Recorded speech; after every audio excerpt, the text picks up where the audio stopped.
Boa tarde a todos. São 2 horas e estamos de novo mantendo a tradição de buscar começar nosso bate-papo pontualmente. Hoje é nosso terceiro encontro para discutir um tema muito interessante e que dá continuidade ao que nós já vimos fazendo na SET há mais de 10 anos, que é entender muito o que é que está acontecendo entre a interação do desenvolvimento tecnológico, da tecnologia, e os hábitos de consumo. O que ocorre quando a tecnologia está nessa disrupção versus os hábitos de consumo. E sempre na teoria que eu pessoalmente acredito muito e sempre defendo, que não é a tecnologia que define os hábitos de consumo, muito pelo contrário, são os hábitos de consumo que acabam influenciando o desenvolvimento tecnológico. E hoje também nós estamos, já no terceiro episódio, trazendo aqui o papel que o coronavírus está fazendo nesse ambiente de aceleração. E, particularmente hoje, nós estamos trocando o hábito de consumo por algo que também estamos habituados a fazermos de alguma forma, que é o trabalho. Então, a pergunta é, como a tecnologia vem influenciando o trabalho como ele é, e como a forma com que nós trabalhamos influencia a tecnologia e qual o papel, as consequências e quais as mudanças transitórias definitivas, desafios e oportunidades que essa disrupção acelerada vai trazer no ambiente do trabalho. Vou contar aqui com 3 especialistas que eu admiro muito, amigos pessoais, que é a Ana Lúcia, professora de liderança da Fundação Dom Cabral e coach, que vai tentar aqui discutir com a gente quais perfis e competências valorizar nesse novo mundo, né? Nesse mundo antes coronavírus, vírus depois coronavírus. Todo esse movimento já vinha acontecendo e o coronavírus, na verdade, está acelerando brutalmente. O João Cordeiro, consultor, palestrante, escritor, o qual escreveu um livro que eu adoro, que é o Accountability, e depois o Desculpability, vai ter chance aí de falar com a gente um pouquinho sobre esses conceitos, que vai tentar também discutir conosco quais fatores garantem o sucesso. Muita gente acha que é o QI que define sucesso, e o que eu quero ouvir do João é se isso é verdade ou se tem outros fatores mais importantes. Por fim, nós vamos falar com o Rogério, outro grande amigo, consultor de RH, palestrante, professor de MBA, que vai falar um pouquinho como migrar desse mundo tradicional, em que nós estamos acostumados a trabalhar com caixinhas, com organogramas, etc., para um mundo de cultura ágil, para um mundo que se arruma muito mais em cima de projetos e demandas do que em cima de uma estrutura organizacional. Bom, como sempre, eu gosto de fazer uma provocação inicial e um tema recorrente de todas as palestras, de todo mundo que discute a atualidade, é o tal do mundo VUCA. Né? Nós já tivemos oportunidades em outros SET Business conversar um pouquinho sobre isso, e ele é caracterizado pela volatilidade que o mundo passa, tudo muda muito rápido, tudo muda muito ligeiro, tudo é muito volátil, nada mais dura. Né? Hoje nós não dizemos que a mudança é algo entre 2 períodos de estabilidade. Eu costumo dizer que a estabilidade é um período muito curto entre 2 momentos de mudança. Um mundo de incerteza, é muito difícil prever o que vai acontecer, são muitas coisas acontecendo a todo tempo. Depois eu vou compartilhar com vocês um gráfico que eu gosto muito para poder mostrar um pouquinho do que é esse momento de incerteza. De complexidade, porque com essa rede de comunicação, com integração, globalização, nós temos muitos nós de interação, muitas sinapses nesse mundo dinâmico, o que torna ele muito complexo. Os problemas que ocorrem em um local refletem o outro, as tecnologias desenvolvidas num domínio impactam em outro. E ambíguo. Ambíguo porque várias verdades são capazes de conviver simultaneamente. Nós não temos mais uma verdade única, nós não temos uma autoridade que diga o que é certo, o que é errado, o que é verdadeiro, o que é falso. Cada um tem sua percepção pessoal e essas várias verdades convivem.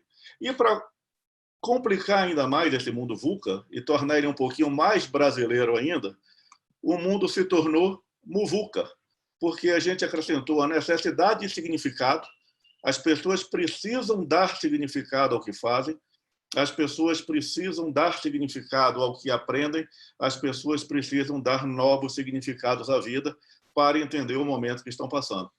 E um mundo universal, mais uma vez, um mundo universal em que o efeito borboleta, que antigamente era uma teoria falada como poema, a gente vê claramente o que acontece, né? E minha avó já dizia, se alguém espirrar lá na China, vai impactar aqui. Eu só achei infeliz que realmente foi um espirrar que tornou um momento tão complexo para nós enfrentarmos. E aí, compartilhando o gráfico que eu comentei, tentando traçar o que é o exponencial versus o linear, o que acontece? No mundo normal, no mundo escalável, que nós estávamos acostumados no mundo industrial, você podia crescer uma empresa, uma atividade numa taxa anual. 20% ao ano, 30% ao ano, 100% ao ano, 1000 vezes por ano, não importa. Mas era um crescimento linear que a inclinação da curva podia se alterar. No mundo disruptivo, o que ocorre? A inovação ela sempre cresce em uma taxa próxima à linear, ela cresce lentamente, mas em algum momento ela ganha uma aceleração exponencial. E aí ela surpreende todo mundo. Esse ponto de aceleração, tal qual está acontecendo agora no coronavírus, por exemplo, homework. Há muito tempo se trabalha em casa, há muito tempo as pessoas trabalham em casa. Mas, num determinado momento, o trabalho em casa acelera e cresce numa taxa muito superior ao que nós estamos acostumados, fazendo com que esse crescimento que vinha abaixo do radar crie diversos pontos cegos e as pessoas não estejam preparadas para essa mudança tão repentina. E aí, traçando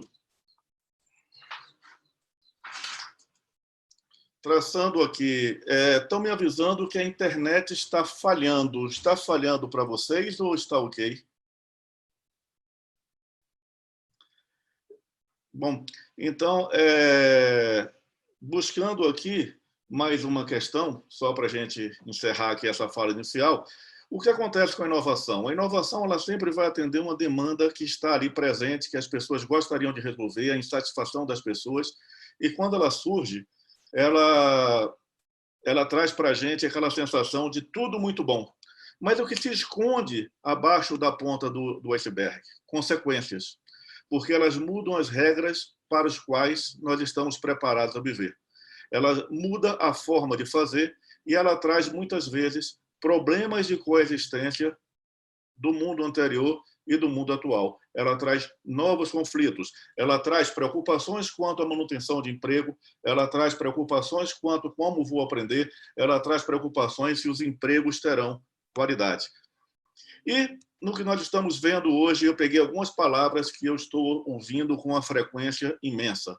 Ansiedade, controle, negação, minimização, voltar ao normal, novo normal. Isso é uma reação normal do nosso cérebro, que busca sempre ter uma condição normal para descansar.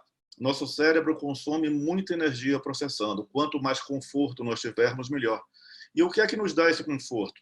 A sensação do normal. Por isso que estamos tão esperançosos com o remédio ou com a vacina que permita voltar ao estado normal, que não existe mais e não vai existir. E essa questão de negação e minimização que a gente procura dizer, não, o problema não é tão sério, o problema vai passar. E o desejo desse novo normal, que chegue rápido para que a gente possa se adaptar a ele, mas que talvez não exista. O que é que as pessoas estão se ocupando durante a pandemia? E aí eu trouxe aqui a famosa matriz de Eisenhower, que mostra um cruzamento do que é importante com o que é urgente. Então, se nós olharmos, nós estamos fazendo opção de coisa que é importante e urgente. Nós estamos lidando com a crise, olhando, conversando com clientes, conversando com a empresa, tentando sobreviver. Tem coisas que não são importantes, mas são urgentes. Responder um e-mail, atender um telefonema, ter uma reunião, muitas delas sem pautas. Tem o que é não importante e não urgente, que esse a gente deveria evitar, em que as pessoas estão apenas matando o tempo durante a crise. Estão tentando se manter longe da crise e travando bate-papos sem finalidade, mídias sociais, TVs, OTTs, ou se portando como vítimas da crise, que é uma palavra aqui que o João Cordeiro adora, eu acho que ele vai falar um pouco. E outros estão em desenvolvimento continuado de carreira, fazendo planos, adquirindo novos conhecimentos, que é o que a gente tem incentivado. Bom, eu vou passar agora a palavra para a Ana. A Ana Couto, ela é diretora do Grupo e Companhia, atua na área de desenvolvimento humano há mais de 25 anos, possui uma consolidada experiência no design e aplicação de programas para líderes. Ela tem se especializado na liderança, trabalho em time e coach. Ana, por favor, está contigo e gostaríamos aí de entender se os skills, as competências que tínhamos no passado vão ser as mesmas nesse mundo que está nascendo. Bom, antes de mais nada, boa tarde a todos, né? Eu estava ouvindo tua apresentação, Roberto, e você falando de que as pessoas estão querendo voltar ao normal, né? Como é que a gente volta para o normal?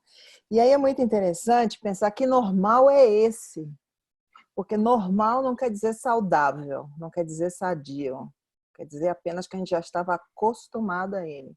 Eu tenho aqui alguns dados só para compartilhar rapidamente com vocês da Organização Mundial de Saúde antes do coronavírus.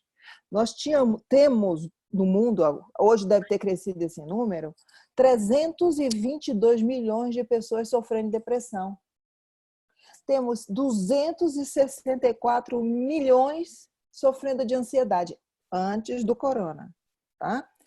E nós temos uma taxa de um suicídio a cada 40 segundos no mundo. É para esse novo normal que a gente está querendo voltar? Isso é uma pergunta para a gente fazer. Ou justamente nós estamos vivendo num momento onde está na hora da gente dizer assim, caraca, acho que a gente jogou a água da bacia fora com a criança dentro. Tem alguma coisa que a gente perdeu no meio desse caminho e antes de pensar em o que tem de novo, eu diria o que a gente precisa resgatar na nossa humanidade. Porque esses dados indicam que a gente estava vivendo num mundo doente. Para você ter uma outra ideia, nos Estados Unidos são 120 mil pessoas que morrem por ano em decorrência de problemas relacionados ao ambiente de trabalho ou ao trabalho em si.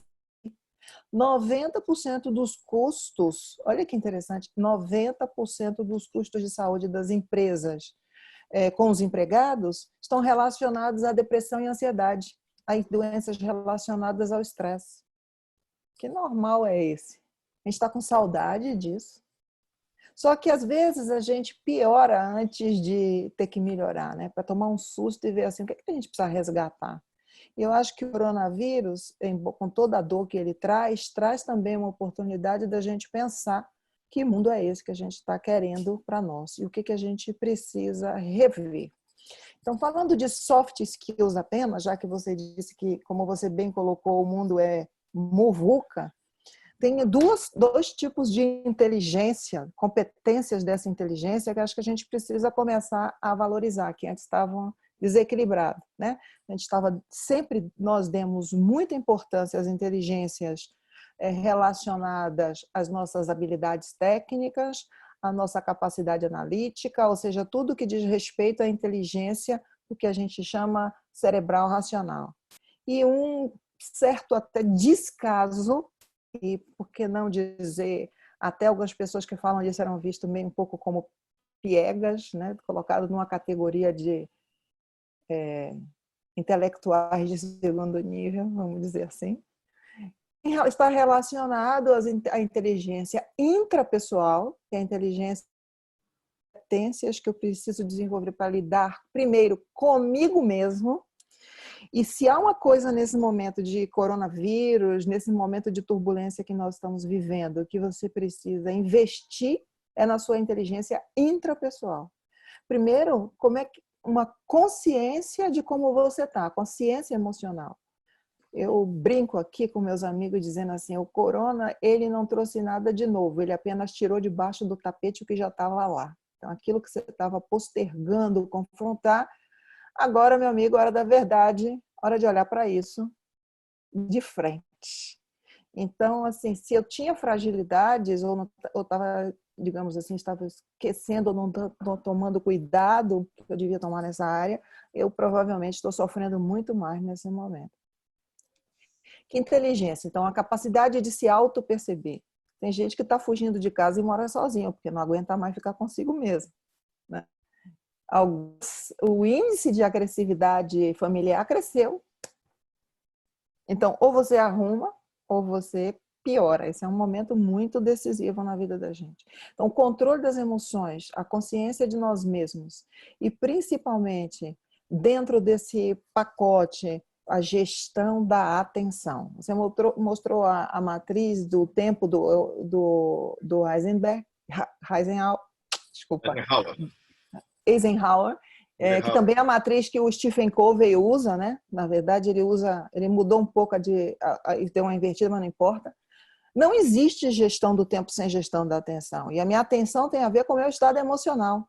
Então, se há uma competência, que eu diria, me diga uma competência que a gente precisa desenvolver, uma soft skills, né? Estou falando de soft skills, não estou falando de competência técnica. É a capacidade de gerenciar a sua própria atenção. E isto requer treino. Não é à toa que tem tanta gente indo fazer meditação e yoga. Há algum tempo as pessoas já estavam começando a buscar isso, porque é uma forma de fortalecer, vamos dizer assim, a musculatura do controle da própria atenção. Então, no meio de tanta notícia, onde que eu quero colocar minha atenção? Eu não vou negar a realidade. Eu sei as dificuldades do momento, mas eu preciso escolher muito bem onde eu quero colocar minha atenção. O que é realmente importante aqui? E aí isso se coaduna com outra questão que você trouxe. Eu estou sendo obrigado a rever o significado da minha vida, das coisas que são importantes para mim. Porque para escolher onde eu quero colocar minha atenção, eu preciso definir o que é realmente importante, o que eu quero preservar e o que é preciso deixar ir, né? Então, esse é um exercício que está intimamente ligado também ao controle da própria vontade. A gente vive Desculpa uma interrupção, mas só vamos lá. buscando uma linha aqui do que você está falando.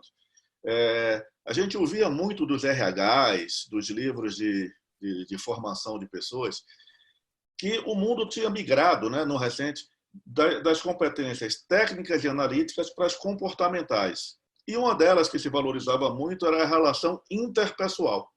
O que acontece? Essa subtração que o vírus fez dos nossos ambientes de trabalho, da maneira pela qual trabalhamos, acelerou aquela curva de adoção. E você está falando agora em duas inteligências. A intrapessoal, olhar para dentro de si mesmo, para se entender, para conversar com você mesmo e tentar administrar suas emoções com seu raciocínio.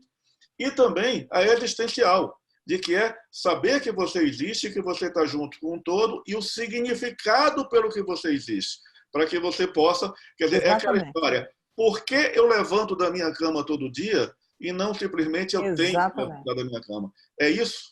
Exatamente. São duas inteligências. Exatamente isso. Uma que é a intrapessoal, e a outra que você chamou de existencial, alguns chamam de inteligência espiritual, outros chamam de inteligência existencial.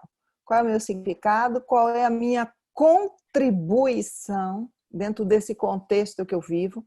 A gente tem pesquisas que mostram que quando você ajuda o outro, teu corpo produz serotonina, que ajuda a combater estresse. Essas coisas são interligadas. Pensar que nós somos complexos, né? Então, dentro dessa existência, dessa inteligência existencial, o que você diria que é a competência-chave, Ana? Que vai impactar na sua inteligência interpessoal. A competência-chave é empatia, amorosidade. O Maturana fala assim, o homem não é só sapiens, ele é amor. Não, ele sabe, mas ele também é o homem que ama, capaz de amar. E isso foi jogado fora. Quando as pessoas entram na empresa, elas ouviram assim, você precisa usar a cabeça, você não pode agir com o coração. E isso levou ao quê? A muitas decisões não éticas. Como é que viagem é essa? Ético quer dizer cuidar do bem comum, para os gregos. Ético quer dizer cuidar do eco. Eco, para o grego, é a casa toda. Então, o que é ético? É quando eu atuo em função do bem comum. Isso é uma competência da inteligência espiritual, da inteligência existencial. E quando eu tenho isso, eu cuido do outro, porque o outro cuida de mim. E se num momento de incerteza, o que a gente está mais precisando? Suporte social, suporte mútuo. Do que as pessoas mais têm sentido falta? Do que elas têm mais se queixado? Nunca foi tão valioso, as pessoas se deram tão conta da importância de um abraço, da importância de alguém que te ouve no momento de ansiedade. Não é para dizer nada, é para ouvir e te acolher com a sua presença. Acolher com a sua presença. Acolher com sua amorosidade. Às vezes você não precisa nem dizer nada. E é disso que o mundo está precisando. Esses dados que eu passei de doenças, é do livro, o livro Dying for a Paycheck. Ele diz assim, a gente precisa corrigir rapidamente o ambiente de trabalho. Como é que a gente corrige o ambiente de trabalho se a gente não põe o ser humano de volta no trilho? Daquilo que é uma competência dele. Nós somos amãs. O que a gente fez foi deixar do lado de fora das organizações essa capacidade, porque foi visto e vendido para a gente que isso era uma fraqueza. E agora a gente está na hora de dizer o rei tá nu e parar de chamar as pessoas de recursos humanos para chamar de seres humanos, com toda a sua complexidade. Que o coração, antes de ser um problema, ele é uma fonte de inteligência, já se sabe disso hoje. O coração é o centro da percepção da intuição. Nós temos 6 sentidos. O 6º é o coração. A nossa capacidade de pressentir, a nossa capacidade de sentir o que está no nosso campo, está no centro dela está o coração. Ele é o órgão da percepção. Então, a gente precisa começar a integrar o que as novas ciências estão descobrindo para o nosso dia a dia das organizações e parar com esse discurso racionalista ultrapassado, excessivamente racionalista ultrapassado. Eu não estou falando para jogar a cabeça fora, estou dizendo, gente, vamos fazer uma inclusão do coração, já que estamos na época da inclusão de tudo, do diverso. Que tal a gente convidar o coração para fazer parte da nossa festa? É isso que eu estou falando. Eu vejo muito, eu discuto muito isso. O ser humano, para se compreender e para poder, nessa era tecnológica da Revolução Industrial, que é a era passada, nós separamos tudo em partes como se fossem engrenagens das máquinas, né? Nós pegamos o corpo humano, separamos da alma, separamos da mente e tratamos ele em partes. A medicina dividiu em partes para lidar com cada parte do corpo. No trabalho, nós sistematizamos em caixinhas, departamentos, processos, quer dizer, nós trouxemos a linguagem, a cultura da era industrial, de transferir conhecimento na forma de tecnologia, para tudo. E eu vejo que agora, com toda essa revolução, com tantas opções que nós temos, com tanta ambiguidade, que nós devemos voltar a ser um pouquinho como nos primórdios, que olhava tudo como um conjunto, que buscava o equilíbrio. E aqui você, sintetizando mais uma vez, nós falamos de inteligência, a tradicional inteligência medida pelo QI, que é a analítica. Viemos para uma inteligência emocional, de que é como eu me portar de frente às situações, como eu negocio com o meu próprio cérebro os mecanismos de prazer. Quer dizer, eu não vou comer chocolate hoje, vou deixar para ter prazer daqui a um tempo, trocando por conquistar um físico melhor. E agora, as inteligências intrapessoal e existencial. Quer dizer, ou seja, nós temos que imaginar que tem várias formas de inteligência e lidar com todas elas, é isso? Eu digo o seguinte, o nosso momento exige o melhor de nós. E para a gente ter o melhor de nós, a gente precisa de nosso sistema funcionando na sua melhor performance. Então, não é cérebro racional, emocional, o que você quiser chamar, nós precisamos do ser inteiro, com todas as suas capacidades. A inteligência emocional pegou a intrapessoal e a interpessoal e chamou tudo isso de emocional. O que hoje a gente está dizendo é, existe algo além de tudo isso também, que é a nossa capacidade de conectar com o que nós verdadeiramente somos, o que estamos fazendo aqui, para que a gente possa ascender a um nível maior inclusive de entrega. Vou fazer uma analogia rápida. O que aconteceria com você hoje se lhe amputassem a sua perna? Meu Deus, está dura essa. Tem que aprender a andar de novo sem a perna. Primeiro, a sensação de perda, de estar andando com algo que te falta. A humanidade até hoje estava andando com aquela sensação de puxa, tá faltando alguma coisa. Eu tô com a sensação de que ele deixou mesmo do lado de fora, porque foi dito para você deixar. E a segunda coisa o segundo efeito que isso tem é no seu desempenho. Você não vai correr como antigamente. Então, se você deixa metade de você, vamos dizer metade só figurativamente, falando de racionalidade e a inteligência do cérebro e a inteligência do coração. Nós temos 3 centros de inteligência no nosso corpo. O cérebro, é claro que é o maior delas, mas temos o coração e temos os intestinos. Hoje já se sabe disso, que 70% do cérebro é feito de células, de neurônios, e que tem muita informação que o coração produz para o cérebro. Por que a gente simplesmente deletou esse sistema essa fonte de decodificação do ambiente e de inteligência? Por quê? Eu não vou responder essa pergunta. Vai responder mais tarde. Vai responder. Nós vamos ter aqui um debate no final. E você ótimo. Eu vou ouvir agora um pouquinho o João Cordeiro. O João Cordeiro é um outro grande amigo. Eu sou um fã dos livros do João. O João conseguiu algo fantástico, que foi sintetizar um conceito super complexo, que é de accountability. É uma palavra em inglês, mas que não se encontra uma tradução em português. Para definir, você precisa de várias palavras. Ele conseguiu fazer isso num livro de 100 páginas, que eu acho fantástico.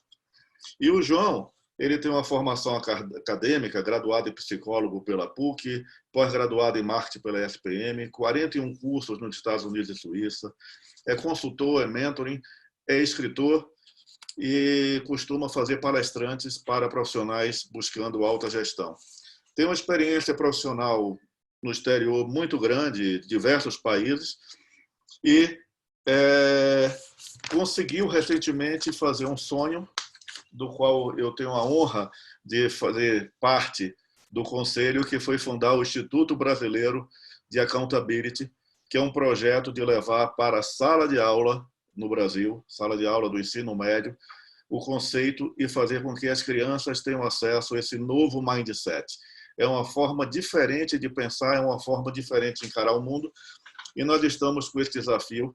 E eu tenho a honra de ser parceiro do João. E o desafio aqui, João, é você responder um pouquinho de quais fatores garantem o sucesso. Será que a relação QI-sucesso é tão forte quanto se pensava? Se não, quais fatores você acredita que tem uma correlação maior? João, a palavra é sua. Obrigado, hein? Obrigado, Roberto, pelas palavras. Obrigado, Ana, pela introdução. Gostei muito do que você falou.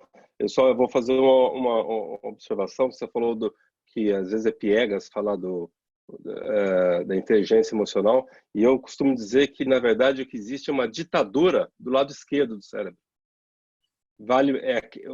A régua que as escolas usam é medir quem é bom em matemática, quem é bom em exatas, né? Há muito tempo atrás, não sei se é muito tempo atrás, não. Algum tempo atrás, uma criança que chegava numa escola e canhota, para escrever, a mão era amarrada, né? Porque o certo é escrever com a mão direita. Então, a gente... É difícil um canhoto achar materiais para ele, tesoura para canhoto, que é realmente isso, é uma ditadura do lado esquerdo do cérebro, onde o Excel é muito mais importante que o PowerPoint. E, na verdade, é mesmo, né? Para construir uma ponte é importante o Excel, para construir um avião é importante o Excel. Nada contra Excel, é que só Excel também não dá, né? Quando eu encontro um CFO muito cético, que quer, às vezes, contra-argumentar comigo, eu digo para eles assim: você tem filhos? Tem. Você ama os seus filhos? Claro que eu amo. Então, põe numa planilha de Excel isso para mim. Põe numa planilha. O quanto que você ama seus filhos, a sua esposa, os seus pais, e aí não tem resposta, porque nem tudo cabe no Excel.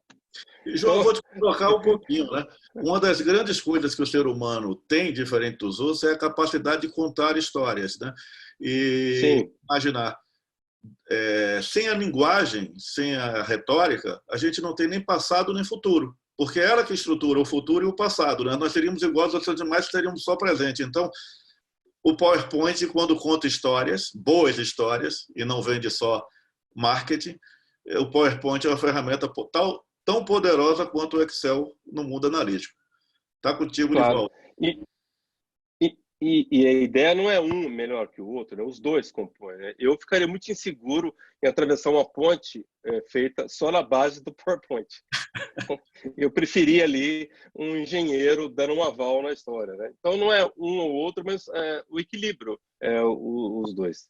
Bom, eu vou comentar a sua pergunta que você fez, Roberto, e todo esse contexto através de um conceito de modelo mental que é muito simples e, na minha opinião, muito inteligente. Eu falo já muito inteligente, não fui eu que desenvolvi, né? Antes fosse, quem desenvolveu inicialmente foi um psicólogo sueco chamado Clarence Jensen, e depois também tem a validação da Elizabeth Kubler-Ross, uma suíça radicada nos Estados Unidos, que estudou muito como que o ser humano passa por processos de mudança.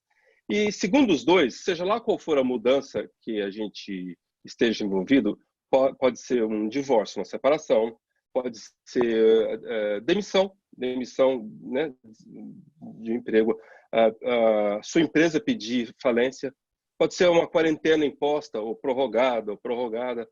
Não importa qual for a mudança, que aliás, uma observação, existe aí esse mito que o ser humano não gosta de mudança. Não é bem verdade. O ser humano não gosta de ser mudado, o que é um pouquinho diferente, né? Se a gente não gostasse de mudança, a gente não teria feito tantas mudanças nas nossas vidas como nós fizemos. Então, seja lá qual for a mudança imposta, o ser humano passa por esses 4 estágios. Ele está no estado de conforto. Você tocou nesse assunto lá no começo, Roberto.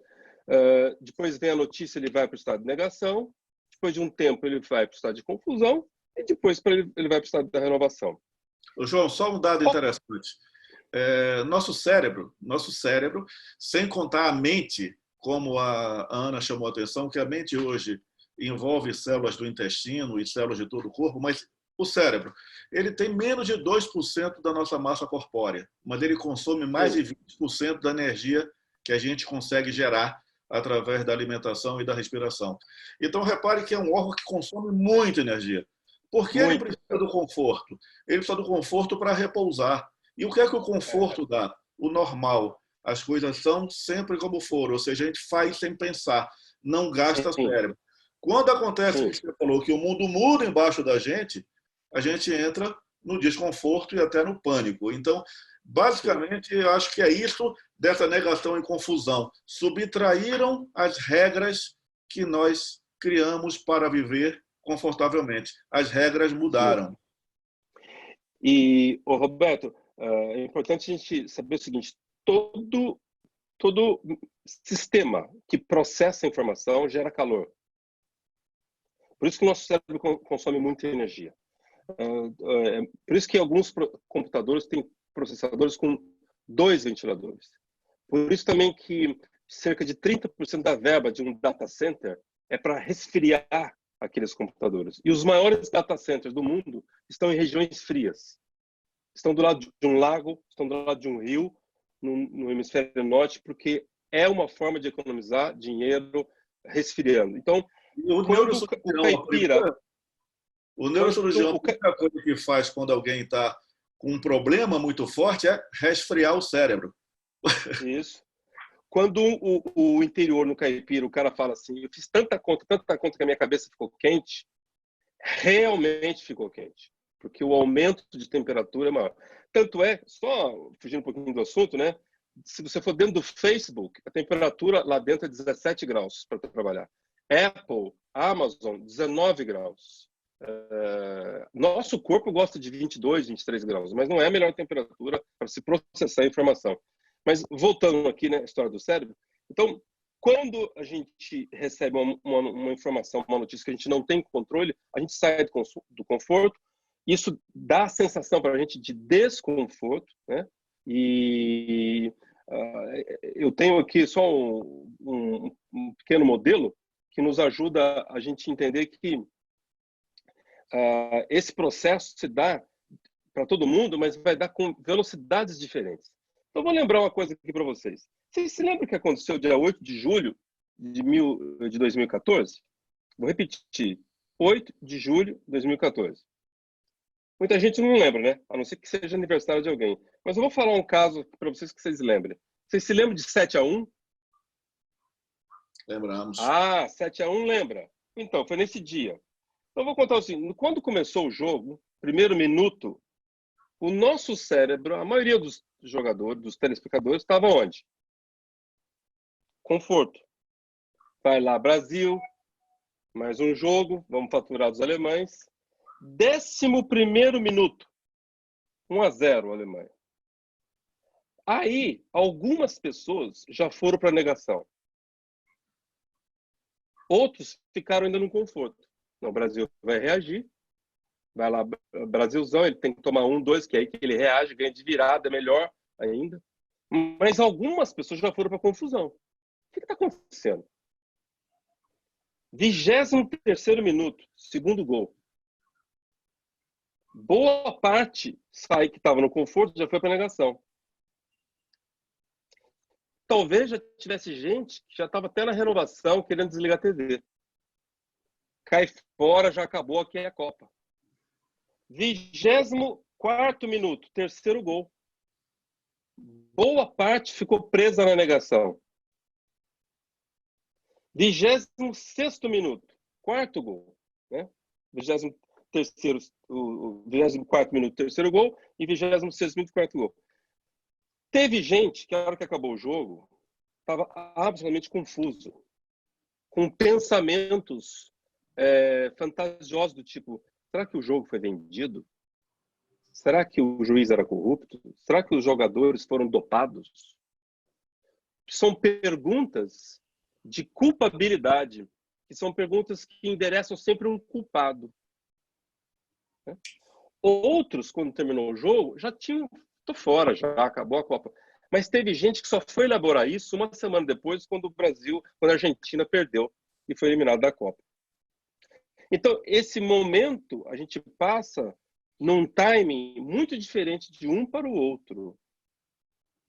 E ele passaria numa velocidade igual para todo mundo se a gente tivesse uma liderança única.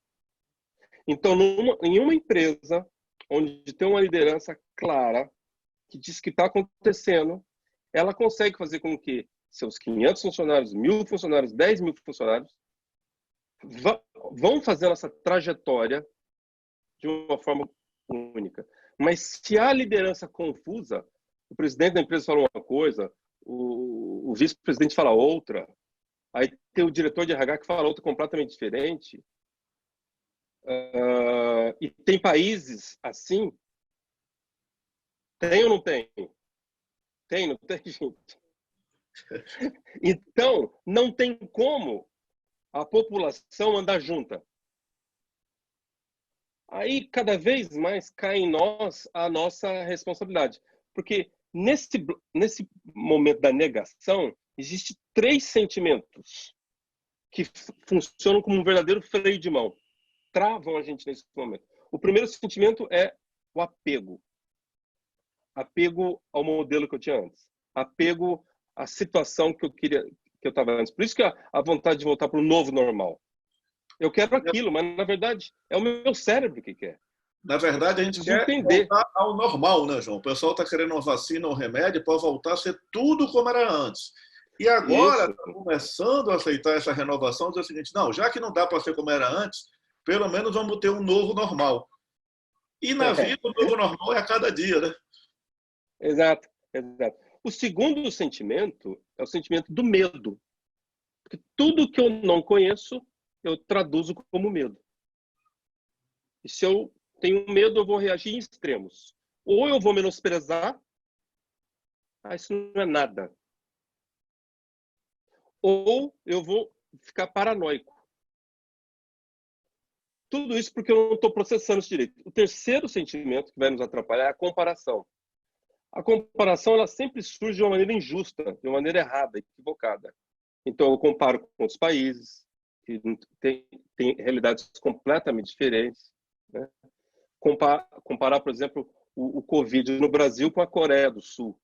Não dá para comparar, porque o coreano já tinha hábitos de higiene completamente diferente do nosso.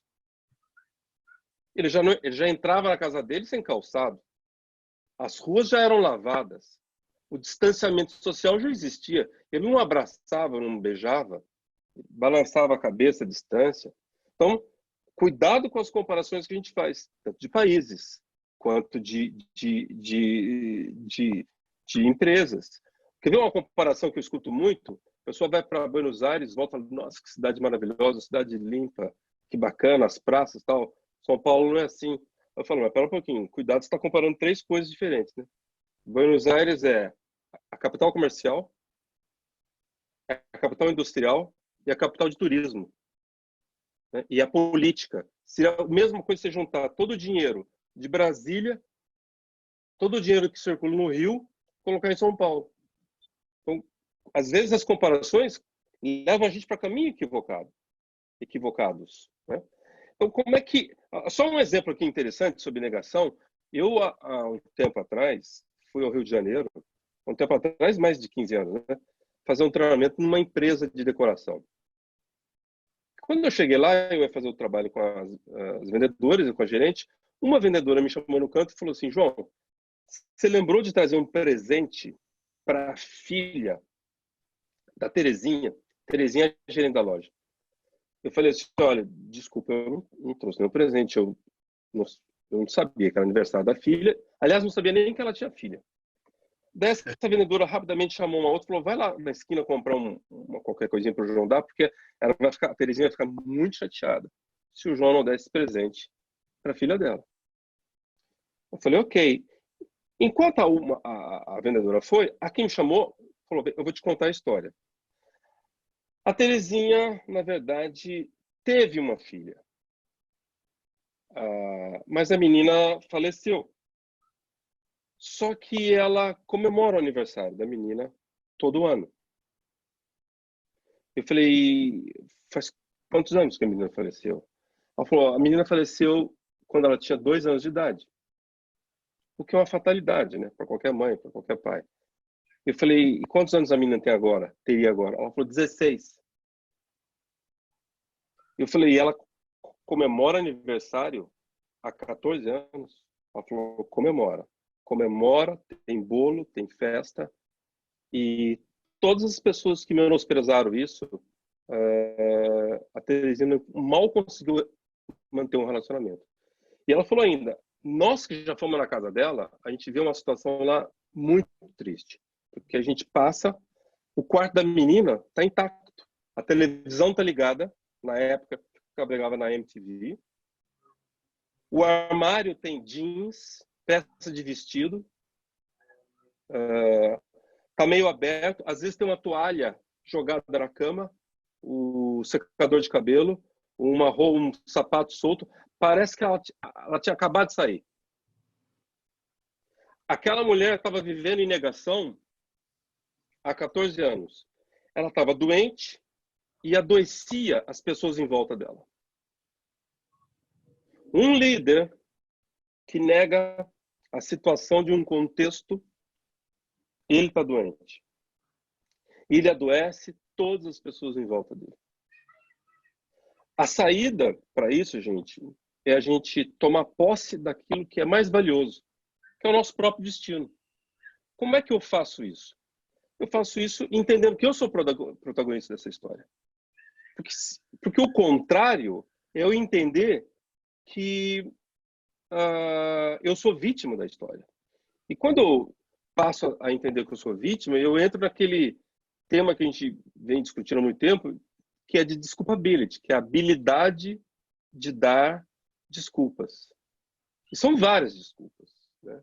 Eu posso fingir que não está acontecendo nada, apontar culpados, ficar justificando sem necessidade. Se o cara não fez um relatório, ainda vai tomar tempo do gestor dele justificando por que não fez o relatório. Então, são 2 erros.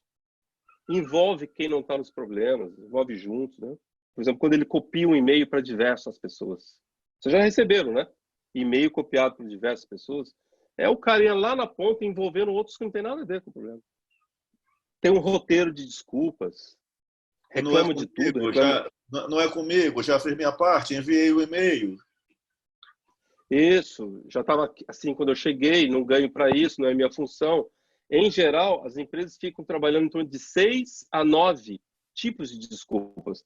Mas nós já encontramos uma empresa com 27 desculpas mandadas pelo RH.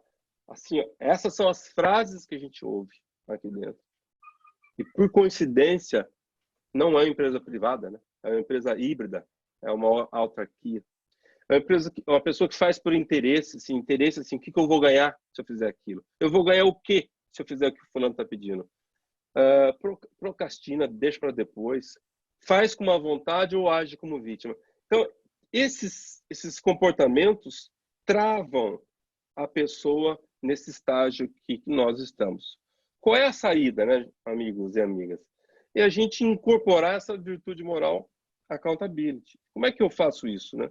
Eu faço entendendo o seguinte, que a hora que eu entendo que eu sou dono do meu processo, eu começo a perceber, a pegar para mim a responsabilidade, a agir de forma genuína, a ajudar os outros.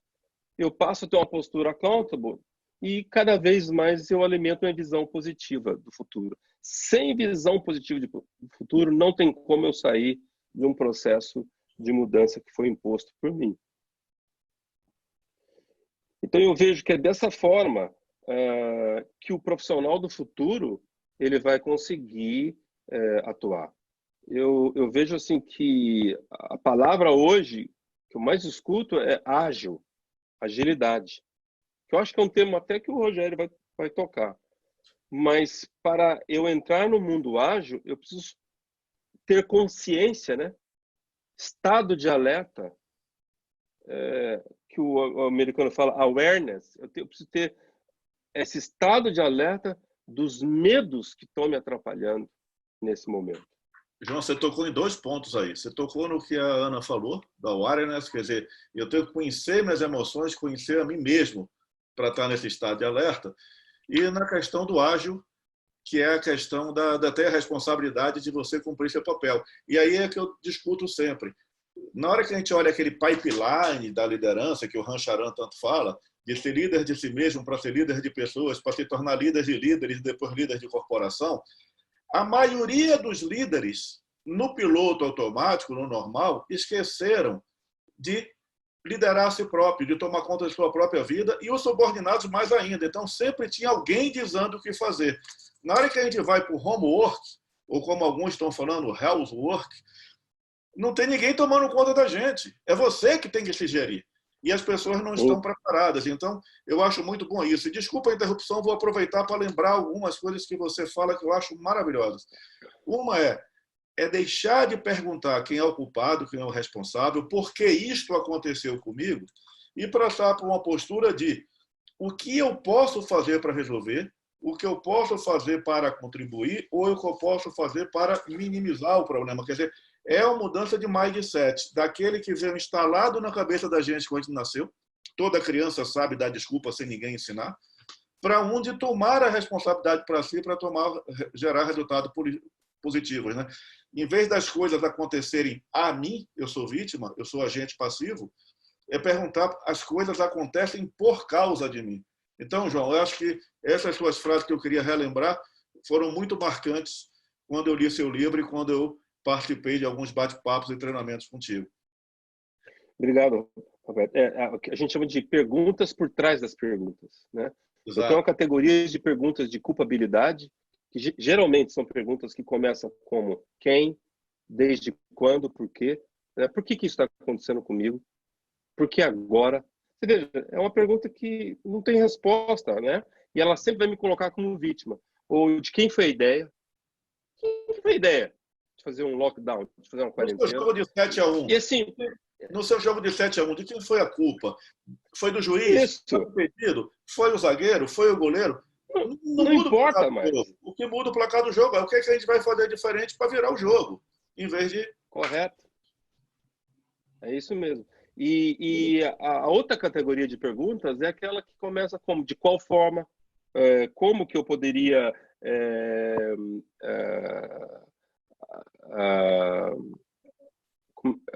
atuar nesse contexto, de que forma que eu poderia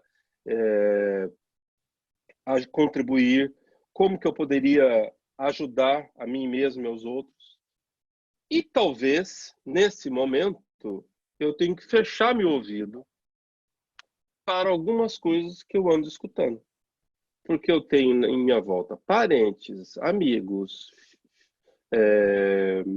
sócios, funcionários ou colegas superiores, nem todo mundo deveria estar me orientando. Porque tem gente pessimista com a vida. Não é com o país, é com a vida. Essas pessoas que são inteligentes, que têm uma capacidade enorme de elaborar argumentos, elas podem me influenciar. Então, tem um pedaço dessa trajetória que eu vou ter que fazer sozinho.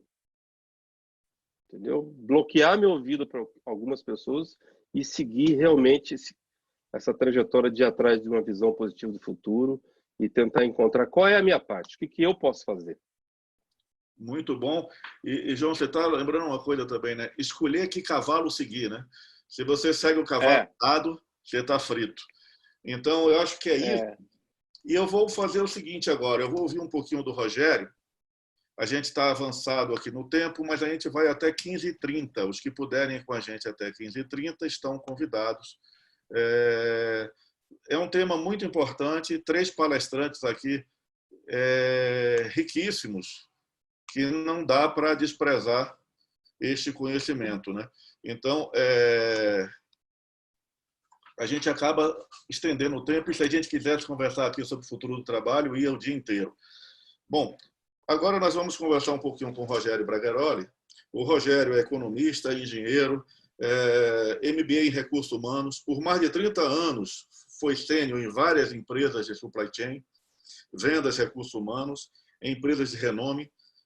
Nos últimos tempos foi vice-presidente de uma multinacional da área de serviços, fazia parte do Comitê Nacional e do Comitê RH Global, inclusive liderou um processo muito interessante, que aí eu conheci um pouco do trabalho do Rogério, e ele é criador da metodologia de desenvolvimento profissional Saindo da Média.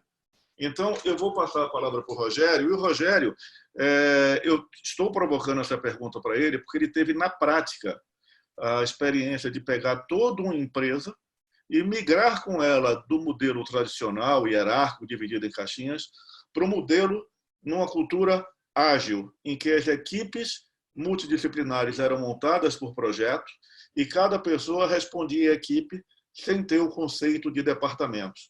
Isso, com certeza, deve ter gerado uma negação, uma reação, uma raiva muito grande, mas teve sucesso. Então, Rogério, compartilhe um pouquinho dessa experiência.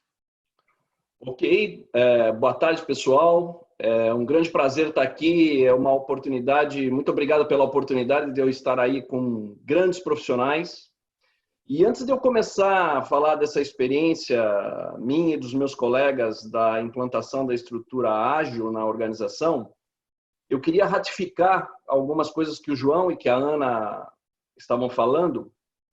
Quando nós falamos em inteligência emocional, é muito interessante porque geralmente, ou a grande maioria das empresas, contratam as pessoas pela capacidade que essas pessoas têm tecnicamente, pela sua capacidade técnica.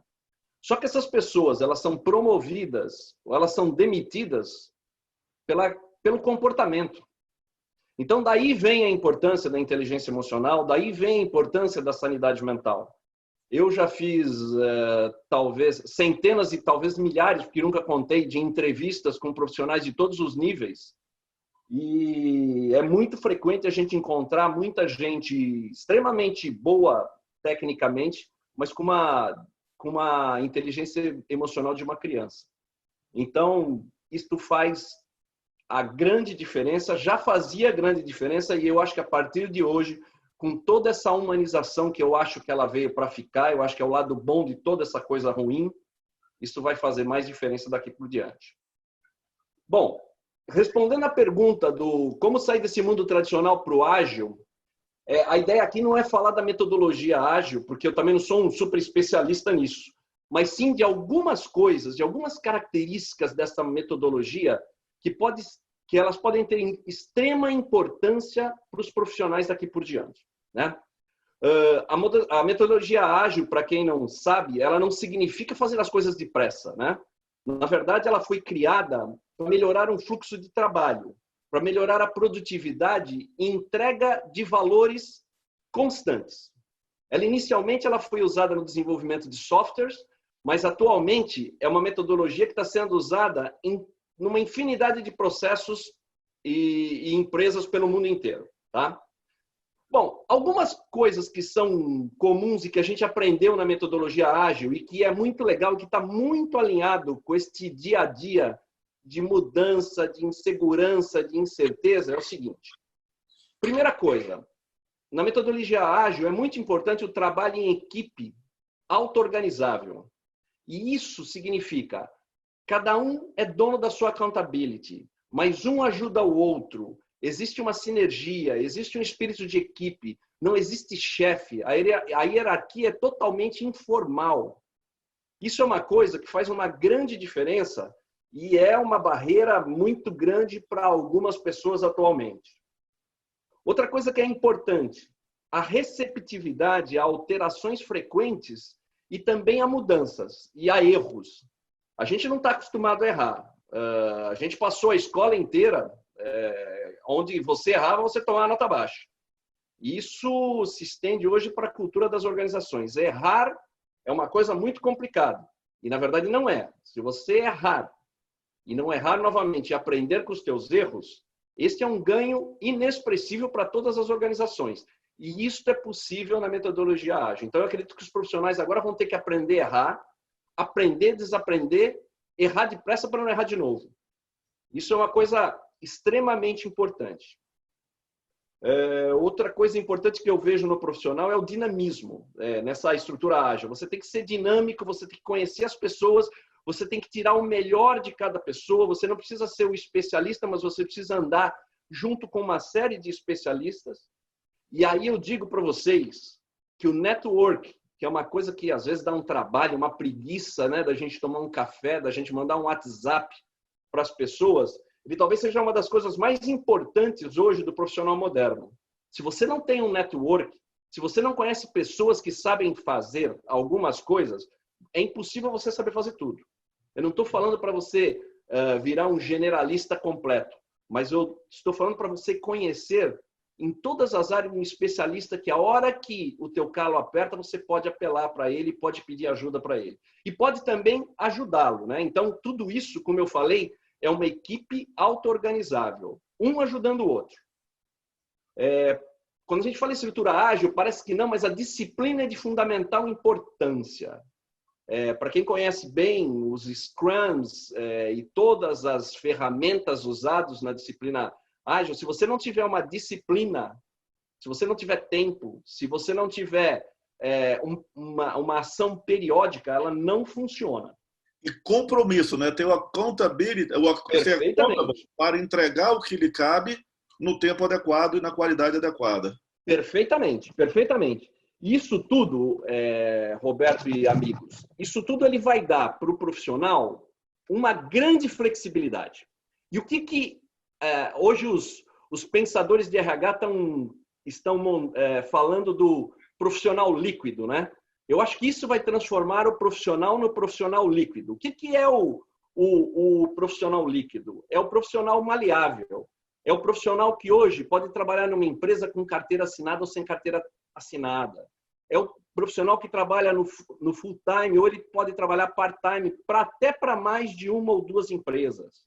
Que trabalha em home office, que trabalha em workspace, que usa a economia do conhecimento para se desenvolver e para desenvolver outras pessoas, que valoriza mais o propósito, e eu acho que a Ana falou um pouco disso, do que o dinheiro. Então, eu diria que esse novo profissional é um cara que consegue conciliar harmonicamente remuneração, oportunidade de desenvolvimento e felicidade. E aí esse cara vai ser o profissional que não vai entrar naquela lista também da Ana, do cara neurótico, do cara doente, do cara estressado. Esse é o novo profissional que eu acredito que vai ter o sucesso no futuro. E o que eu falo é que a gente precisa ser protagonista disso. Não adianta a gente ficar esperando, como o João estava falando. o Deixa a Vida Me Levar, eu acho que só deu certo para um cara que eu gosto muito, que é o Zeca Pagodinho. Para ele, isso aí deu certo demais, né? Funcionou bem pra caramba. Para nós, gente, Deixa a Vida Me Levar não vai resolver o assunto de ninguém, tá? Para acabar essa primeira conversa, né? Eu gostaria de falar um pouco de uma coisa que não é uma competência, mas a Ana também, eu acabei de conhecer a Ana, a gente não tinha falado a respeito. Ela falou de ética e falou da Grécia, né? Eu queria falar de uma coisa que eu não chamo de competência, mas eu chamo de virtude. E a virtude, a grosso modo, significa quais são as qualidades morais, né? A virtude pode ser, ela começou a ser discutida lá pelos pensadores da Grécia Antiga, né? E ela pode ser as qualidades morais como justiça, como respeito, como sinceridade, como desapego, sei lá. Mas eu queria citar três virtudes que para mim é importante para um novo profissional. A primeira é honestidade ética, né? Eu acho que não deveria existir mais profissionais, políticos, enfim, pessoas que não tenham honestidade ética. Segundo, humildade. E a gente falou nisso. Eu acho que o coronavírus está nos trazendo uma lição de humanidade. Se a gente não tiver humildade, se a gente não se colocar no lugar dos outros, se a gente não se preocupar com os outros, a gente não vai chegar em lugar nenhum. E o terceiro e último é coragem para quebrar essas barreiras. Eu acho que isso é fundamental. Agora está na hora de quebrar barreiras, fazer diferente. Esse agora é um agora novo, o agora passado já foi. Quem não tiver acostumado a mudanças, eu acho que a semana que vem vai partir um foguete para Marte, entra lá, quem sabe lá não tem, porque não tem outro jeito. A gente vai precisar acostumar o nosso cérebro à mudança, a gente vai acabar esquentando a cabeça, porque isso vai fazer parte da vida de todos os profissionais no futuro. Perfeito. Dentro desse trio que você falou, Rogério, eu vejo também, eu acho que está ligado com a coragem, está ligado com a honestidade, que é a lealdade intelectual. Nós voltarmos a discutir os problemas, leais aos argumentos que digam respeito ao problema e buscando uma solução boa para todos. Perfeito. E não naquilo de estar certo e estar errado. Nós vimos as discussões aí recentes sobre o coronavírus, em que as pessoas, num mundo tão ambíguo e que ninguém tem certeza do que é certo e errado, todos falam com especialista com absoluta certeza e pouco se preocupando da consequência do que falam, né? Apenas para não dar o braço a torcer do certo e errado, e não se atém a buscar os elementos de defrontar com a realidade crua e nua, de entender o seguinte: as minhas crenças que me carregaram até aqui não estão resistindo à realidade que está à minha frente. Perfeito. Então, eu tenho que repensar, tenho que reaprender. É o aprender, desaprender e aprender novamente, que eu tanto falo. Então, essa lealdade intelectual, mais essa honestidade, ética e coragem, eu acho que formam aí um conjunto muito importante que está faltando a nossos líderes. Eu acho que a gente está cheio de pessoas se propondo a líderes e não estão sendo líderes porque eles não estão servindo aos liderados. Mas, ainda provocando um pouco você, antes de conversar com todos, num bate-papo que eu tive por telefone contigo, você me falou duas características que você apostava de como estaria o mundo do trabalho logo após o coronavírus. Objetividade e pragmatismo. Fala um pouquinho disso. Eu acredito que a partir de agora, a gente fala, o tempo é o nosso maior ativo, né? E se nós não tivermos objetividade, a gente não vai ter execução. Inovação é uma coisa muito importante, mas tem muita gente que confunde inovação com criatividade. Criatividade, todo mundo é criativo. Eu conheço muita gente criativa que não transforma a criatividade em inovação, não transforma criatividade em valor. E eu acho que agora é importante, quando eu falo em pragmatismo, a gente trabalhar, otimizar o nosso tempo, fazer acontecer, nem que sejam pequenas conquistas, fazer acontecer, e prioridade para o curto prazo. Eu sempre defendi a prioridade para o longo prazo, mas agora é um dia após o outro. A gente não sabe se vai ter lockdown em São Paulo, a gente não sabe quando o comércio vai abrir. Eu acho que a gente tem que capturar as informações, filtrar as informações, porque é um monte de informação que às vezes deixa você maluco.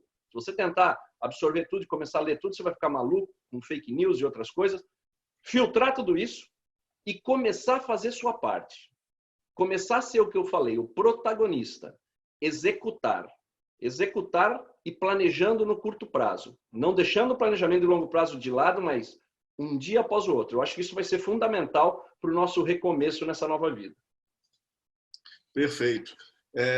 E aí, tentando aqui resgatar algo que você falou até hoje, do networking, é que mostra que esse mundo, que aparentemente nos deu mais independência, na verdade, ele nos deu mais interdependência. Nós estamos cada dia mais dependentes dos outros, agora independentes de uma boa forma, não dependentes que alguém faça algo por nós ou que diga o que fazer, mas independentes para que nós possamos fazer mais, de ter contribuição de terceiros e de saber organizar esse network. Então, acho que fechou muito legal. Agora, vou fazer uma provocação geral aqui para vocês três, antes de passar nas perguntas e respostas. Eu estou assistindo um curso do MIT, em um programa que é tratado sobre o futuro do trabalho. Ele é um curso do MIT, que, na verdade, é um programa porque ele envolve as 5 escolas do MIT, não só uma escola do MIT. Ele pega 5 escolas do MIT e soma isso a diversas entidades internacionais buscando modelar o que vai ser o trabalho do futuro.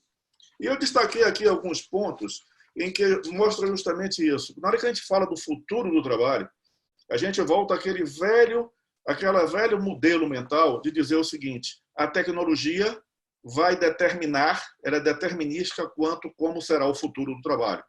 E aí cria ansiedade nas pessoas de dizer o seguinte: não vai ter trabalho porque os robôs e a inteligência artificial vão substituir, ou não vai ter trabalho de qualidade.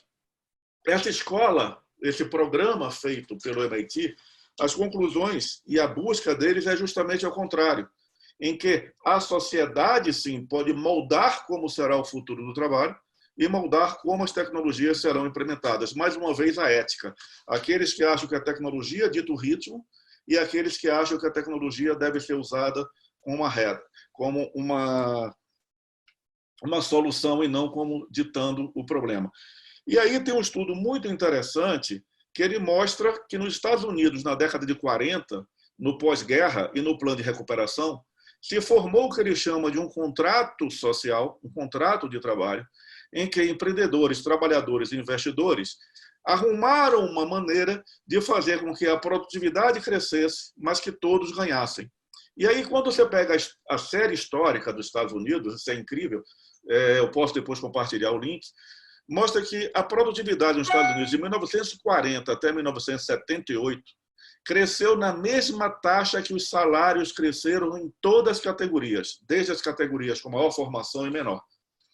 Em 78, 80, com mudanças políticas nos Estados Unidos, assumindo um liberalismo maior, essa curva descolou. A taxa de crescimento de produtividade é totalmente diferente da taxa de crescimento da remuneração, principalmente se você separar homens e mulheres e se você separar maiores níveis de formação, menores níveis de formação. Mas ele questiona o seguinte: isso é uma regra inexorável? E aí ele compara com a Alemanha, compara com o Japão, compara com a Coreia do Sul, compara com vários países e mostra que não. Então, a provocação para vocês é: o futuro do trabalho vai ser condicionado por uma tecnologia.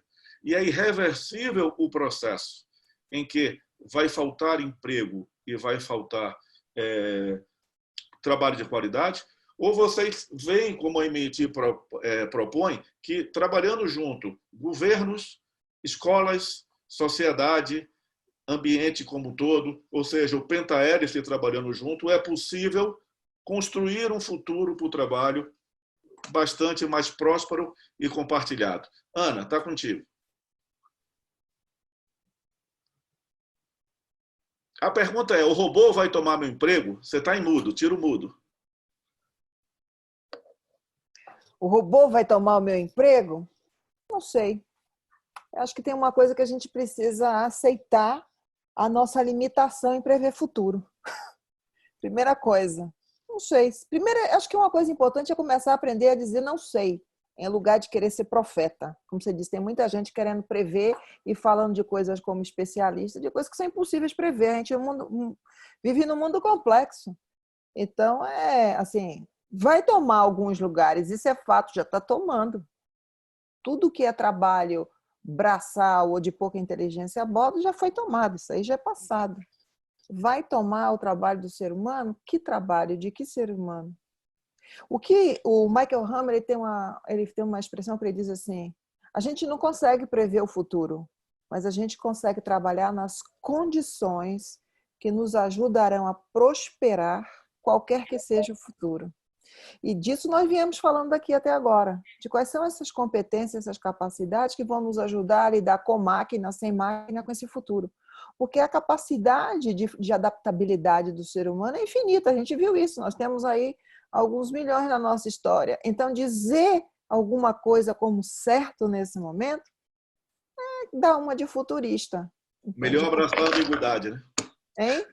Da ambiguidade. A gente está no mundo ambíguo, então não estamos no mundo das certezas, não estamos no mundo das respostas certas. Eu não posso lhe dizer sim ou não. Depende. Que trabalho é esse? Que máquina é essa? Que robô é esse? E que ser humano é esse que vai se reinventar a partir de agora?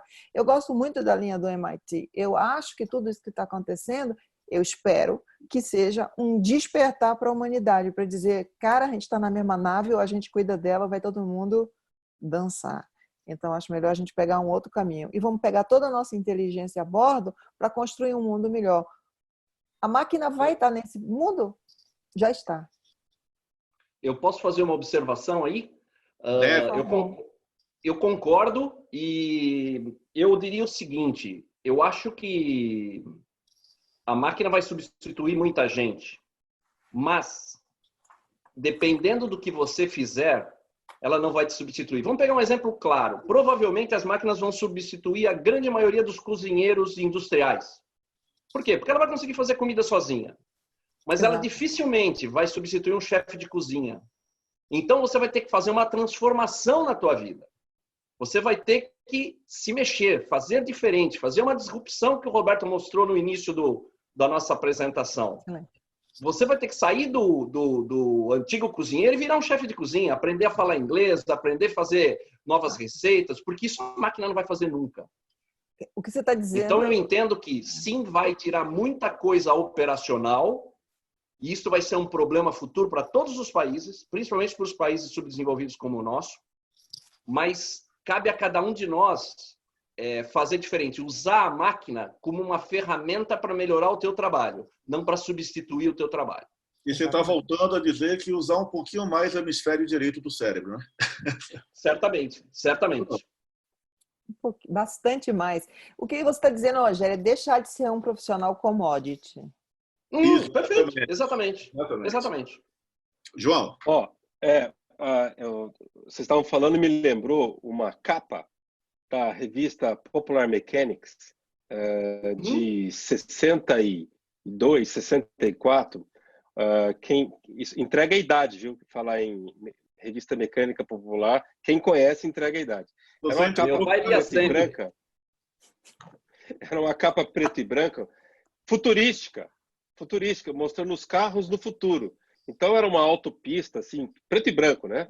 Muito bonita, e tinha um carro conversível, né? Um casal na frente dirigindo e 2 filhos atrás. E o casal, o motorista, o marido, estava virado assim para a esposa, conversando, ou seja, o carro era autônomo, né? Estava dirigindo sozinho. E os filhos atrás brincando, se divertindo. E a reportagem era sobre os carros autônomos e elétricos. Para você ver como quase acertaram, né? Só tem um detalhe. Os filhos estavam jogando dominó.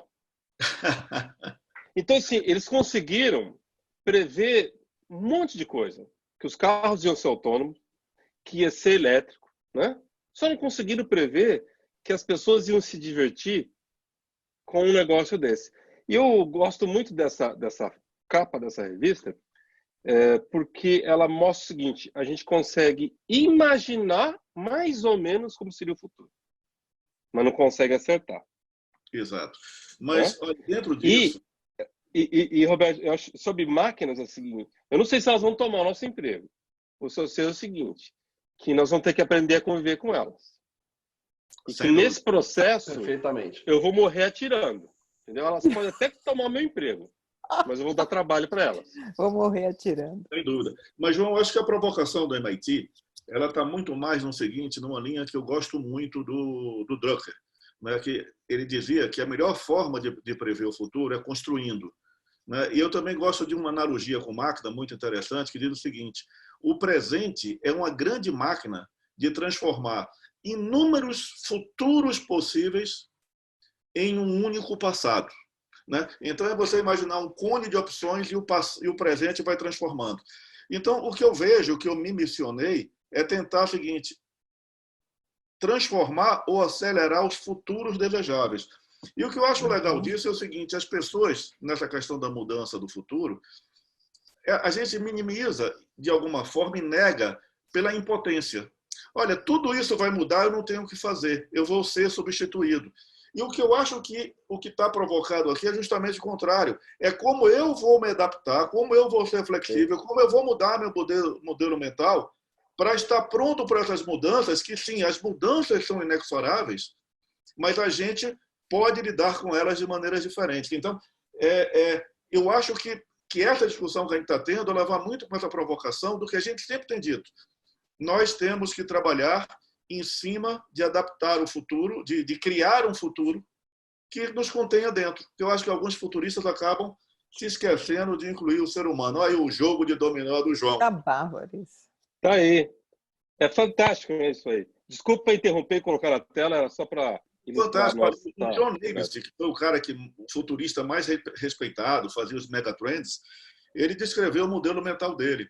E uma das coisas que ele dizia era o seguinte: o que se erra muito é que as pessoas, em vez de botar o foco nas necessidades humanas, botam o foco na tecnologia. Se você olhar as necessidades humanas, há 200 mil anos que existe o homem, as necessidades continuam mesmo. Se informar, se divertir, se alimentar, acasalar, reproduzir, quer dizer, descansar. As necessidades básicas, a forma de como atender se transforma muito rapidamente. Bom, o tempo está avançado e eu gostaria muito de desenvolver esse bate-papo aqui, mas eu vou ter que buscar umas perguntas de quem está aqui participando, até em respeito. Mas eu vou fazer assim uma pequena que eu queria que você respondesse rapidamente para a gente passar as perguntas.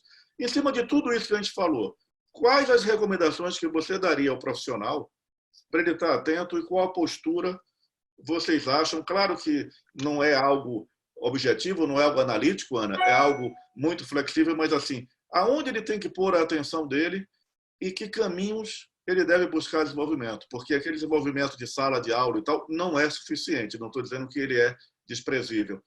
Bom, distribuam aí como vocês queiram, quem fala primeiro. Eu queria só dar uma palavrinha nisso aí, a gente falou muito de protagonismo, né? E eu estou escutando muita gente falar que nós estamos no mesmo barco. A gente não está no mesmo barco, não. A gente está na mesma tempestade. Cada um vai construir o seu barco. Exatamente. E cada um vai colocar a sua direção para o lado que ele pensa. Então, de novo, eu acho que o profissional ele tem que assumir o accountability, a sua responsabilidade. Ele tem que ter... ele tem que trabalhar a sua inteligência emocional, trabalhar a sua sanidade mental, para que ele possa passar por tudo isso de uma maneira boa. E eu tenho certeza, eu sou bastante otimista, que depois que isso tudo acabar, isso vai acabar, a gente não sabe quando, tudo isso vai acabar, uma janela de oportunidades vai se abrir para muita gente. É só você estar preparado para isso. É verdade. Complementando, eu concordo 100% com o que o Rogério falou, mas eu acho que aí, voltando até uma coisa que o próprio Rogério disse antes, mas será necessário mais do que nunca a prática das virtudes que você trouxe. E dentre elas, sem a humildade, porque é um tempo de aprender, e sem estar num estado de humildade, ou seja, de terra fértil, de humus, para entender o que está acontecendo, processar isso e dar vida diferente, né? dar florescer a partir daí, você não floresce. Sem humildade, você não floresce.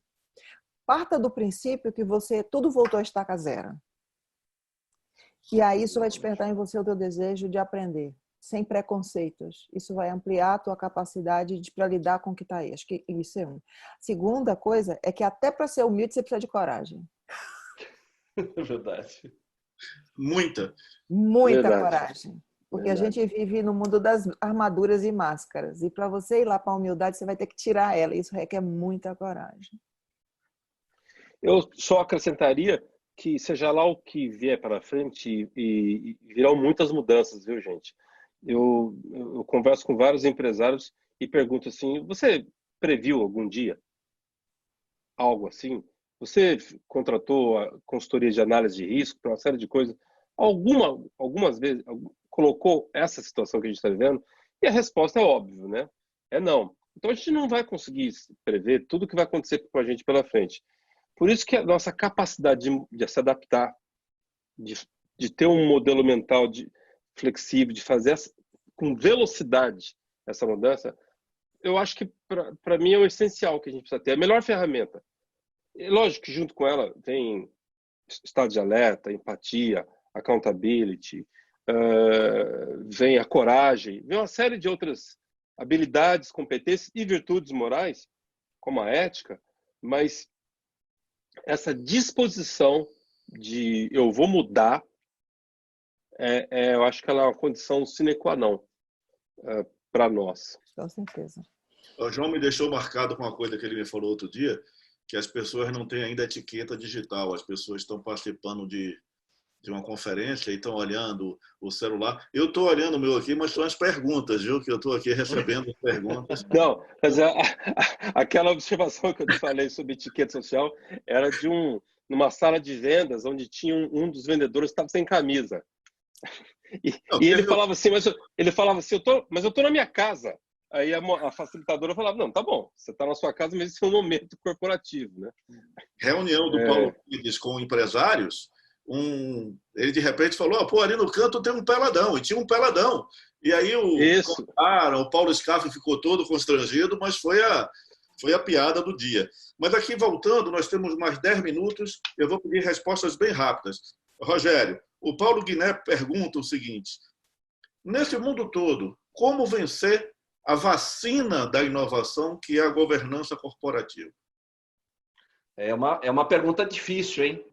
De novo, eu trabalharia na quebra de barreiras. Eu acho que cada um tem que fazer a sua parte, aos poucos, poder de persuasão, muita disciplina e também aquele trabalho de formiguinha, onde você conversa com um, conversa com outro. Existem empresas que se dizem inovadoras, mas elas são totalmente a favor do status quo, nada de quebrar nada. E essas empresas agora eu acho que perceberam que está na hora de fazer diferente, né? Então, precisa de muita gente remando para o mesmo lado e aí dentro do mesmo barco para poder quebrar esse status quo. Legal. E em cima do que você falou, eu recomendo um TED que tem com Tom Rivers, é um analista, é um cientista político e assessor político, em que ele fala um pouco disso, que durante os grandes problemas você tende para minimização e para impotência. E que um grande exemplo que o ser humano é capaz de fazer coisas maravilhosas é o que o pessoal da saúde está fazendo. Minha esposa é médica e eu fico muito orgulhoso e vejo o que faz e o que as pessoas fazem em volta dela. Você não tem um controle que você vai acabar a pandemia, você não tem o controle de que você vai salvar vidas, mas você faz o seu papel minimizando o problema e mostrando que o ser humano é capaz de fazer coisas grandiosas. A Inglaterra resistindo à guerra é um exemplo que ele dá também, que mostra quando você sai da negação, sai da minimização e assume um otimismo obstinado, como ele chama, mais ação, a humanidade é capaz de fazer coisas maravilhosas. Então, eu acho que está muito alinhado com o que você falou, Rogério. A gente tem que lutar para reverter essa cultura. Ana, o Cristóvão fez uma pergunta aqui. Ele falou o seguinte, nessa inteligência de amorosidade, o tradicional profissional carreirista está em apuros? Eu costumo dizer o seguinte, que essa exacerbação... Perguntas complicadas. Complicadas, né? É complicada, né? Meu amigo, o mundo tem lugar para todo mundo. Então, assim, e a gente sempre busca as nossas tribos. Então, e tudo dá algum resultado, tem sempre consequência. Acho que você tem que ter clareza aí qual vai ser, a que tribo você quer pertencer. porque vai ter muitas tribos, não vai ter todo mundo agora se amando, abraçando, né? Isso também não era isso que eu quis dizer, mas sempre vai ter espaço. Mas o que é importante notar é que essa exacerbação da racionalidade promoveu muitos psicopatas organizacionais e causou muita dor. Eu acho que é isso que a gente precisa ficar atento para a gente não continuar promovendo psicopata e pior ainda, tendo eles como modelos a serem seguidos, modelos de sucesso. Eu acho Ou que é aí que a seja, gente... a moda mudou, né? Eu espero que Eu mude. espero também. João, tem uma pergunta aqui direta para você e eu acho que você vai gostar dela. É possível aplicar o conceito de accountability em gestão de times remotos? Opa. Essa Sim, pergunta é da Sheila Arandas. eu entendo assim, né? Vocês me corrigem se vocês acharem que não. Time remoto ou time presencial, a essência, o indivíduo está o mesmo, né? Eu vou ser accountable se o meu ambiente em volta também me ajudar, mas tem muitos casos da pessoa que se tornou accountable num contexto totalmente individual, isolado. Por exemplo, sobreviventes de desastres aéreos, de histórias que a gente conhece, onde o cara sozinho foi atrás dele procurar socorro, dele procurar sair daquela situação. Então, assim, eu ter pessoas em minha volta que me ajudam a ser accountable contribui muito, mas na falta deles, vou eu. Eu que tenho que fazer minha parte. E, João, Eu que tenho que fazer. Então, assim, remoto ou não, o indivíduo tem que ser o melhor de si, a sua melhor forma. eu acho que tem uma coisa, João, que eu vou passar para você a provocação ainda, daquilo que você sempre chama atenção com muita propriedade. Do accountability, ele não nasce no grupo, ele nasce na pessoa. Ele é de dentro para fora e não de fora para dentro. Fala um pouquinho dessa questão, que a accountability é individual. Assim, segundo Aristóteles, né, a gente não nasce com virtudes. A criança não nasce sabendo honestidade, prudência, amizade, franqueza, lealdade, equilíbrio, bom senso. Ela não nasce. Alguém tem que ensinar isso para ela. E se ela quiser, ela aprende. E é a mesma coisa com a accountability. O indivíduo não nasce com um pensamento de dono. Pelo contrário, o bebê nasce com pensamento de vítima, né? E alguns crescem e elaboram, outros crescem e continuam bebê. Então, eu acho que cabe aí a gente entender qual é a nossa parte em se desenvolver no contexto de virtude moral. E como virtude moral, a gente precisa tomar cuidado com os extremos. Tudo um extremo prejudica. A amizade demais prejudica? Prejudica. Lealdade demais prejudica? Prejudica. Amor demais prejudica? Prejudica. Tem vários. É só se conversar com qualquer psicanalista ou psicólogo que eles vão te falar o quanto que pessoas foram estragadas por excesso de amor, excesso de afeto. Então, tudo é uma questão de bom senso, de equilíbrio. Um indivíduo que sai fazendo tudo na empresa, se ele não tomar cuidado, lógico, em excesso, as pessoas vão tirar proveito disso dele. Passa lá para o Rogério que ele que dá conta. Passa lá para a Ana que ela que faz, ela resolve tudo. Então precisa realmente ter um equilíbrio, que é essa prudência, né? Aristóteles falava muito disso, de prudência. Ele não usava o termo bom senso, mas ele usava o termo de prudência, da gente saber equilibrar. E aí está relacionado com o estado de alerta nosso, o contexto em nossa volta. Muito, muito bom. Eu estou aqui incomodado porque são 15h29. Eu vou ter que encerrar às 15h30 para respeitar a agenda de todos. Esse trio aqui dava para a gente conversar dias e eu vou pedir o seguinte: a organização da SET vai botar os links de contatos e de sites que eles mantêm. Convido a todos para entrar nesses sites, porque assim é muito rico o que eles têm de experiência. Não é ensinamento só, são experiências, são relatos e são conceitos muito interessantes para o mundo atual, né? O Rogério, como como a gente falou, ele tem ali um programa de sair da média, né, muito mais importante que essa questão do ágil. O João com a questão da contabilidade e outras características. A Ana sempre nessa questão de saúde mental, de desenvolvimento pessoal. Eu acho que tem muito aprendizado e a minha intenção aqui na SET é sempre isso, ampliar o horizonte da SET para novos conhecimentos. Eu acho que a gente tem que beber de outras fontes. Não adianta a gente querer ser bom em tudo, mas saber o que existe para poder saber procurar, Rogério, e saber buscar quem sabe, é muito importante. Eu aqui estou sofrendo para terminar. Eu gostaria só de passar a palavra aí para vocês fazerem algum comentário final. E aí vamos estourar um pouquinho o tempo, mas eu não posso deixar de pedir a vocês para que façam esses comentários. As perguntas não respondidas aqui, que eu até tive um problema, no começo tinham poucas perguntas, eu dosei o tema e agora no final teve enxurrada. Então, vão ser direcionadas para vocês, para que vocês possam responder e a gente possa enviar aos participantes que perguntaram. Vamos fazer na mesma ordem, Ana, Rogério, aliás, Ana, João, Rogério. Tá mudo, Ana, tá mudo. Tá mudo. Acho que a minha mensagem, se você quiser contribuir com um ambiente mais nutritivo e mais saudável no organizacional, melhore você mesmo primeiro. Assuma a accountability por trabalhar primeiro em você. E o resto é consequência. Muito bom. João?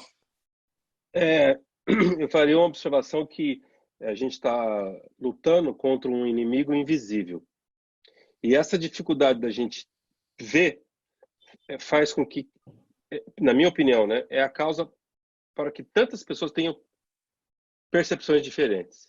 Então você vê governos com políticas totalmente diferentes, pessoas da mesma classe social com opiniões completamente diferentes, pela dificuldade da gente ver. Se fosse uma terceira guerra mundial, se fosse um cometa que tivesse atingido o planeta, se fosse qualquer algo visível, a nossa reação seria muito mais consistente em forma de união. Então, eu digo isso para as pessoas não ficarem tão desanimadas, tão assustadas. E a forma da gente lidar com isso é realmente conversando, ouvindo opinião de um, opinião do outro, até a gente ter um senso comum das situações. Essa é a minha sensação. Que pena que a gente não vê o vírus. Se a gente visse, ia ficar mais fácil para a gente. Imagine o que a gente faz, como o Tom Rivers fala, com o aquecimento global, em que, além de tudo, o que a gente faz hoje, as consequências são distantes no tempo. Então, é o que impede a gente abraçar uma ambiguidade maior. Rogério? Bom, o que eu tenho para dizer é o seguinte, o futuro começa agora. A gente não pode ficar esperando. Como o João bem falou, não adianta pôr a culpa em ninguém, não adianta ficar chorando pelos cantos, porque isso aí não paga conta de ninguém também. Então, vamos ser práticos nesse ponto. E eu acredito, vou usar de novo a música popular brasileira, o brasileiro é muito bom nisso, levanta, sacode a poeira e dá a volta por cima. Eu acho que a gente pode e deve fazer isso. Nunca desista, e eu acredito muito nesse povo, e eu acredito muito ainda no meu país, apesar de todos esses problemas que a gente vem enfrentando. Muito legal. Boa. É levantar, levantar, levantar, né? Sendo que nessa provocação eu vou só chamar a atenção o seguinte, queria agradecer demais de vocês, queria contar com vocês para um próximo. Na próxima quarta-feira nós temos um outro encontro agendado, nós vamos começar a divulgar provavelmente amanhã, falar um pouquinho sobre o futuro dos eventos, que enfrentam aí dois grandes problemas, aglomeração e distanciamento. Mas eu quero provocar vocês para começarem a pensar em algo que me incomoda muito, o dilema do erro. Né? A linguagem portuguesa bota o erro como uma coisa única, o inglês ajuda, porque ele tem um mistake e o erro. E o João sempre fala, você tem que ter uma cultura de responsabilização. Por outro lado, as empresas têm que valorizar o erro. O dilema do erro que eu sempre trabalho, até comecei a escrever um artigo, seria quando o erro é bom, quando o erro é ruim, quando ele deve ser incentivado e quando ele deve ser punido. Vai ficar um tema aí futuro. Agradeço a todos vocês, já estouramos mais 4 minutos. E assim, uma gratidão grande e um obrigado muito forte aí para o pessoal que está por trás, a Luana, a Roberta, o Daniel, todo o pessoal da SET que está carregando aqui a gestão dessa sala de bate-papo. Obrigado a todos, desculpem o estouro de horário e nos vemos na próxima. Um abração. Até mais. Tchau, gente. Obrigado. Obrigado. Até mais. Obrigada a todos. Tchau, tchau. Tchau, gente. Tchau.